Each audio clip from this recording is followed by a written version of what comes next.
लोग तो हार का जिम्मेदार मोदी जी को मान रहे हैं कि पनौती के रूप में काम किया गया। वो जातिगत जो राजनीति है वो तोड़ने का काम कर रही है। लोग हम अभी बोलेंगे बीजेपी के पक्ष में, तो लोग कहेंगे ये बीजेपी समर्थक है, ये पत्रकार है। लोग पिछड़ा पिछड़ा जपते हैं, लेकिन लोग पीछे जाति को कितना विकास कर पाए हैं। आज हमको ऐसा नहीं लगता कि मनुवादी सोच भारत में है। नमस्कार, स्वागत है आप सभी का हिंदुस्तान 24 पर और मैं आप सबके साथ विपिन चौधरी। जातिवाद, जातिगत राजनीति देश के लिए कितनी नुकसानदायक है या फिर वर्तमान समय की ये मांग है, बातचीत करने के लिए आज हमारे साथ पत्रकार प्रफुल्ल कुमार जी मौजूद हैं, बिहार से हैं। प्रफुल्ल जी, बहुत बहुत स्वागत करता हूँ आपका हिंदुस्तान 24 पर। बहुत बहुत धन्यवाद आपका जी। मेरा सवाल आपसे ये है कि जातिगत राजनीति देश के लिए नुकसानदायक है या फिर वर्तमान समय की ये मांग है, और जातिगत राजनीति आखिर इस समय क्यों हो रही है, क्यों इसे बढ़ावा मिल रहा है? देखिए, जहाँ तक जातिगत राजनीति की बात है, वो देश के लिए एक कहते हैं ना स्वीट पॉइजन, एक स्वीट पॉइजन की तरह है कि धीरे धीरे ये लोगों के बीच में जाएगा और देश को कहीं ना कहीं ये खोखला कर देगा। अगर जो आप बात कीजिए कि जब बहुत सारे कहावत है कि आप एक लकड़ी है, आप एक लकड़ी, बचपन में लोग पढ़े होंगे कहानियों में कि आपको एक लकड़ी दिया जाएगा, एक लकड़ी का टुकड़ा, उसको आप आसानी से तोड़ दीजिएगा। अगर जो एक 6-7 लकड़ी का, 10 लकड़ी का एक पूरा बंडल दिया जाएगा आपको, तो उसको नहीं तोड़ पाइएगा। कहीं ना कहीं एकजुटता में कहीं ना कहीं है शक्ति है। तो कहीं ना कहीं एकजुटता की जो शक्ति है वो जातिगत जो राजनीति है वो तोड़ने का काम कर रही है। और एक बात ये भी कहा जाता है कि अंग्रेजों द्वारा कहा गया था, फूट डालो शासन करो।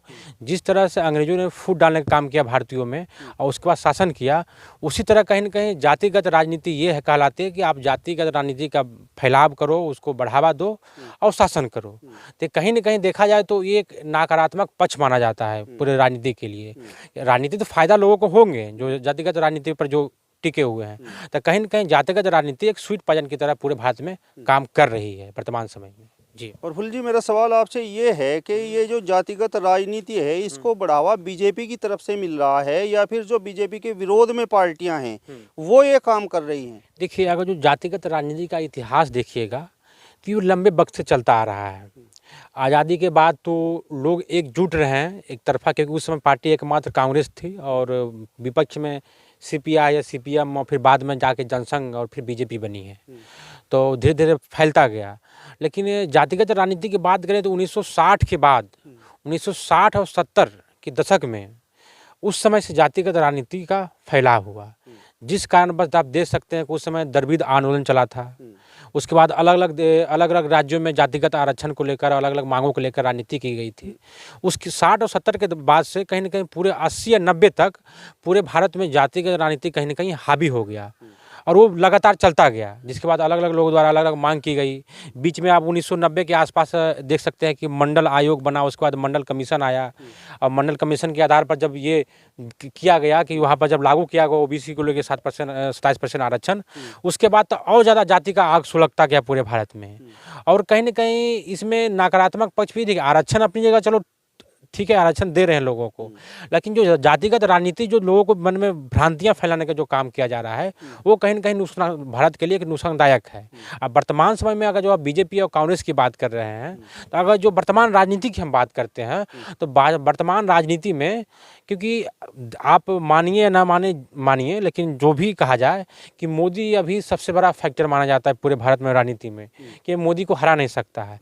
और खासकर अगर जो बीजेपी की बात करें तो बीजेपी का गठन ही हुआ है हिंदुत्व के नाम पर, उदय हुआ है हिंदुत्व नाम पर, इतना बड़ी पार्टी बनी बीजेपी। अब राम मंदिर के उधर रथ यात्रा से निकाल लीजिए आप, ठीक है, बीजेपी के 80 में गठन हुआ, उसके बाद जो भी देखे बीजेपी गठन इसी के नाम पर हुआ है। तो लोगों को लग रहा है कि अगर जो हम बीजेपी को अगर जो 24 में हराना है तो जातिगत कार्ड खेलना होगा, जातीय फैलाव करना होगा पूरे भारत में। उसी के तहत धीरे धीरे ये शुरुआत हो चुकी है। अब आने वाले समय में ये हमको लगता है कि पूरे जितने भी राजनीतिक पार्टियां हैं, खासकर विपक्षी पार्टियां हैं, वो इसको पूरे निचले स्तर पर ले जाएगी जातिगत राजनीति को। आप देख सकते हैं कि बिहार में पहला जातिगत जनगणना कराई गई है, जो देखा जाए तो संविधान के अनुकूल नहीं है। अगर जातिगत जनगणना का अधिकार किसके पास है? केंद्र सरकार के पास है। क्योंकि नागरिकता का अधिकार की बात करते हैं तो वो भी केंद्र सरकार के पास है। जब सीए का बात आई तो लोग अलग अलग स्टेट बोल रहे थे कि नहीं हम इसको लागू नहीं करेंगे, लेकिन मूलभूत संवैधानिक अधिकार देखा जाए तो केंद्र के पास है, चाहे नागरिकता का हो चाहे जातीय जनगणना का हो। आप फिर जनगणना आप स्पेशल क्यों करा रहे हैं? और कराने के बाद उसको लागू भी कर दिया गया है। इसमें केंद्र सरकार की मजबूरी है कि केंद्र सरकार इसको विरोध नहीं कर पा रही है क्योंकि आने वाला चुनाव है। अब विरोध नहीं कर पाई, इसी कारण सुप्रीम कोर्ट भी ये सिलसिला चलता रहा और वहाँ पर लागू भी हो गया, उसको घोषणा भी हो गई बिहार में। उसी तर्ज पर राजस्थान में अलग अलग स्टेट गवर्नमेंट कर रही है कि हमारी सरकार आएगी तो हम जातिगत जनगणना कराएंगे। कांग्रेस बोल रही है कि हम अगर जो केंद्र में हमारी सरकार आएगी तो पूरे भारत में जातिगत जनगणना कराएंगे। तो कहीं ना कहीं एक जातिगत कार्ड खेल करके लोगों को अपने राजनीतिक रोटी सेकने का पूरी तरह से यहाँ पर काम किया जा रहा है। जी बिल्कुल। बिहार में जिस तरीके से ये जातिगत जनगणना की गई है उसकी तो कई राजनीतिक दल प्रशंसा भी कर रहे हैं, और कुछ लोगों का तो कहना ये है कि इससे तो दूध का दूध पानी का पानी होगा, क्योंकि वो लोग कहते हैं कि 85% लोगों पर 15% लोग शासन करने का काम कर रहे हैं। देखिए, ये सब एक मानसिक रूप से एक लोगों को बरगलाने का एक काम किया जा रहा है। अगर जो आप जातिगत जनगणना की बात कर रहे हैं, अधिकार की बात कर रहे हो, आज जो वर्तमान सरकार है नीतीश कुमार का, ये 20 साल होने जा रहा है। 2005 से इसकी सरकार चल रही है। तो आप ये बताइए कि अभी तक वो कितना काम कर पाई है?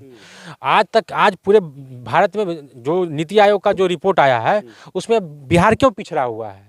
अगर जो सर्वे में सही मायने में आप देखा जाए तो इतना सालों आप शासन करने के बाद आप निचली जाति जो है उसको आप जो कहते हैं कि निम्न जाति है, निचले बल को आप कितना स्वावलंब आत्मनिर्भर कर पाए हैं? आज भी उसकी यही स्थिति है। तो आप जातिगत गणना के बाद आप बिहार में एक बात और है कि कल परसों ये देखा गया है कि वहाँ पे 75% आरक्षण भी लागू कर दिया गया है लोगों के लिए, जाति आधारित जो आरक्षण की बात करते हैं। तो अब देखने वाली बात होगी, जो जातिगत चिल्लाते हैं तो वो लोग कितना अब फ़ायदा दे पाए हैं लोगों को। अगर जो जातिगत की बात है, कहीं ना कहीं ये जो है एक गलत दिशा में ये किया गया, जिससे आने वाले समय में काफ़ी दुर्गामी और काफ़ी एक नकारात्मक प्रभाव देखने को मिलेगा लोगों में। सकारात्मक प्रभाव कम होगा, नकारात्मक ज़्यादा होगा इसमें। अगर जो आप सही मायने में देखा जाए तो आज जातिगत गणना किया गया है पूरे बिहार में, जितने उसमें पैसे खर्च हुए हैं, अगर जो उससे एक योजना अगर जो लागू कर दिया जाता लोगों को आर्थिक रूप से मजबूत करने के लिए, उसमें कितना फ़ायदा होता। मेरा सवाल आपसे ये है कि जो बीजेपी के विपक्षी लोग हैं, जो बीजेपी पर अक्सर निशाना साधते रहते हैं, उनका कहना ये है कि बीजेपी हिंदुत्व का कार्ड खेलकर हिंदुत्व को एकजुट करके चुनाव तो जीत लेती है, लेकिन जिस समय कुछ देने का वक्त आता है तो उस समय फिर जो है ब्राह्मण, ठाकुर, ओबीसी, एससी, एसटी ये सब हो जाते हैं। नहीं, अगर जो ये सब सिर्फ आरोप हैं, लोग बोलते हैं कि बीजेपी मुस्लिम विरोधी है, बीजेपी अगर जो लोग हम अभी बोलेंगे बीजेपी के पक्ष में तो लोग कहेंगे ये बीजेपी समर्थक है, ये पत्रकार है। लेकिन आप देखा जाए तो कोई सड़क बन रहे हो, चाहे कोई योजना हो, चाहे आप इंदिरा आवास ले लीजिए, आप फ्री राशन की जो बात हो रही है सभी को मिल रहे हैं। ब्राह्मण, ठाकुर, मुस्लिम तक किसी को दिया नहीं जा रहा है, सभी को मिल रहे हैं। चाहे सड़कें बन रही है, चाहे कल का जितने भी उद्योग लग रहे हैं, इसमें तो सभी का फायदा हो रहा है, किसी एक समुदाय का तो फायदा हो नहीं रहा है। ये सिर्फ आरोप बात हुई, लेकिन हकीकत में देखा जाए तो सभी को फायदा हो रहा है। तो ये आरोप प्रत्यारोप तो राजनीति में आरोप प्रत्यारोप तो लगते रहते हैं और लोग एक दूसरे पर लगाते हैं, चाहे बीजेपी हो, चाहे कांग्रेस हो, चाहे अन्य क्षेत्रीय पार्टियां हो, ये तो लगता रहेगा। लेकिन विकास की जहाँ तक बात हो तो सभी का विकास यहाँ पे हो रहा है।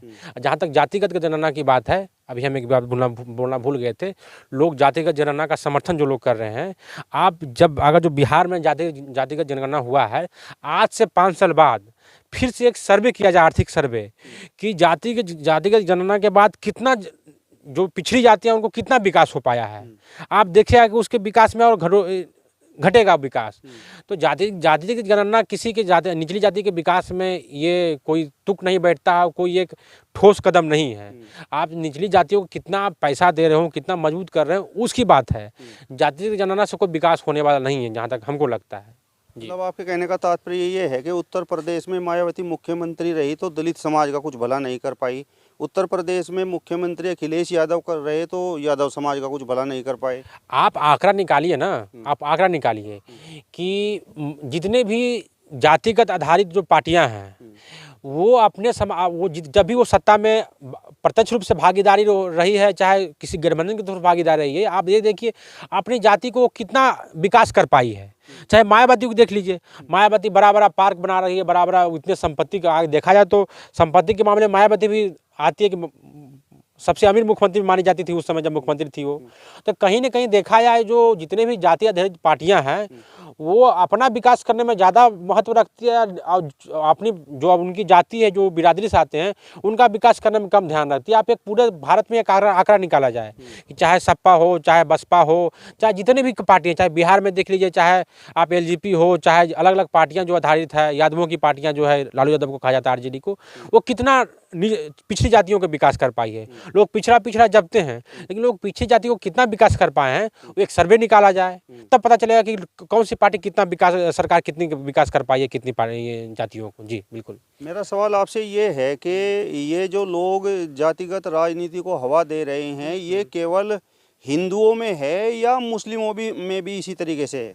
देखिए खासकर हिंदुओं में ज़्यादा देखा गया है। आप देखिए कि मुसलमानों में तो कभी ये जाति नहीं होता कि भाई ये ऊंची जाति का है, ये इस जाति का है। लोग एक दूसरे को ये करते हैं, लेकिन खासकर हिंदुओं की जहाँ तक बात है, हिंदुओं में ज़्यादा देखा गया है। तोड़ो और शासन करो की जहाँ तक मैं पहले ही बात कर चुका हूँ। लोग चाहते हैं कि जितना ज़्यादा हम जातियों में बांटेंगे उतना ज़्यादा हम अपना राजनीतिक फायदा पहुँचा पाएंगे। अब किस जाति, कौन सी पार्टी कितना ज़्यादा लोगों को अपनी जातियों में विभाजित करती है या तोड़ती है, वो आने वाला वक्त बताएगा कि कितना विपक्षी पार्टियाँ तोड़ पाती है, बीजेपी कितना इसको मजबूत कर पाती है, वो आने वाला समय बताएगा। बिल्कुल। मेरा सवाल आपसे ये है कि कुछ लोगों का तो ये कहना है कि ये देश आज भी उसी मनुवादी सोच, मनुवादी विचारधारा के आधार पर चल रहा है कि ऊंची जातियों को एक तरह से हर तरीके का लाभ, उनकी प्रशंसा, हर तरीके से उनकी ताजपोशी, और जो दूसरी जातियां हैं, जो निचली जातियां हैं, उनका एक तरह से उत्पीड़न, तिरस्कार। नहीं, ये गलत बात है। हाँ, आज़ादी के जब दौर चला था उस समय तो 70 दशक तक था कि उसमें ऊंची जातियों का ज़्यादा भागीदारी की दिखा गया था। लेकिन 70 के बाद से आप देखिए, आप निकाल लीजिए कि कितने लोग राजनीति की अगर जो बात करें तो राजनीति में कितने पिछड़ी और अति पिछड़ी जाति के लोग यहाँ पे है। इस नाम का है सिर्फ एक प्रोपेगेंडा फैलाया गया है। आज देखा जाए तो पूरी तरह से बदल चुका है। आप पूरे अलग अलग पार्टियों को सर्वे कर लीजिए, अलग अलग राज्य में जितने भी मंत्रालय उसमें सर्वे कर लीजिए, कितनी निचली जाति का है, कौन सी जाति का कितने मंत्री बने हैं, कितने विधायक है। आज ऐसा नहीं है, आज सभी का बोलबाला है, सभी लोग स्वावलंब है। अब ऐसा मनोवादी सोच अब नहीं है। लोग अब सोशल मीडिया पे बहुत जरिए लोग फैलाने की कोशिश कर रहे हैं, लेकिन ज़मीनी हकीकत पर आज ऐसा नजर नहीं आता। आप कोई स्कूल जाकर देख लीजिए, आपके बच्चे होंगे, हमारे परिवार के लोग हैं, पहले थोड़ा बहुत छुआछूत और खान पान में देखा जाता था। आज ज़मीनी हकीकत देखिए क्या है, लोग एक दूसरे खेल रहे हैं, कूद रहे हैं, सब बैठ रहे हैं, खाना खा रहे हैं। आज हमको ऐसा नहीं लगता कि मनोवादी सोच भारत में है। लोग उसको भुलाने की कोशिश की जा रही है, लेकिन ऐसा हमको नहीं लगता कि आप धीरे धीरे मिटता जा रहा है, ऐसा कोई सोच अब नज़र आ रहा है। जी बिल्कुल। प्रफुल्ल जी, अब मेरा सवाल आपसे ये है कि ये तो जातिगत राजनीति की हमने बात की, अब तो खेल में भी एक तरह से जातिवाद दिखाई दे रहा है। आपने अभी ये वर्ल्ड कप देखा होगा, इसमें एक खिलाड़ी सूर्य कुमार यादव भी क्रिकेट खेल रहे थे, तो उनके खेल को लेकर बड़े सवाल उठे। फाइनल में एक तरह से हार का जिम्मेदार उन्हें बना दिया गया, और जिम्मेदार बनाने वाले जो ऊंची जाति के लोग हैं वो लगातार उन पर टीका टिप्पणी कर रहे हैं, और उनके समर्थन में ओबीसी, एससी, एसटी समाज के लोग खड़े हुए हैं। देखिए ये सब जो है ना, एक सोशल मीडिया पर एक ये फैलाया जा रहा है। कुछ लोग, ये पार्टिकुलर हम कहते हैं 100 में से 4-5 ही लोग ऐसा काम करते हैं, लोग फैलाने का काम कर रहे हैं, जिसको नकारात्मक छवि कर सकते हैं। ऐसा नहीं है, लोग तो हार का जिम्मेदार मोदी जी को मान रहे हैं कि पनौती के रूप में काम किया गया। राहुल गांधी ने इसका जिक्र भी किया राजस्थान की रैलियों में। तो ये सब एक छोटी मानसिकता, तुच्छ मानसिकता की एक सीमित लोग ये है। कोई बेहद पैमाने पर ऐसा लोग आरोप प्रत्यारोप लगाने वाले नहीं हैं। एक सोशल मीडिया पर जो कुछ लोग बैठे हुए हैं, जिसको कह सकते हैं कि जो निठल्ले लोग बैठे हुए हैं, वो लोग ऐसा काम करते हैं। ऐसा कुछ नहीं है। ये कुछ लोग हैं, 2-4 लोग जो ऐसा काम कर रहे हैं, ऐसा कोई भावना लोगों के बीच में नहीं है। जी बिल्कुल। चलिए, तो पत्रकार प्रफुल्ल कुमार जी को आपने सुना, जिन्होंने इस जातिगत राजनीति और जातिवाद के मुद्दे पर अपनी बेबाक राय देने का काम किया है। फिलहाल इस वीडियो में बस इतना ही। अगली वीडियो में फिर आपसे मुलाकात होगी, तब तक बने रहिए हिंदुस्तान 24 के साथ। नमस्कार।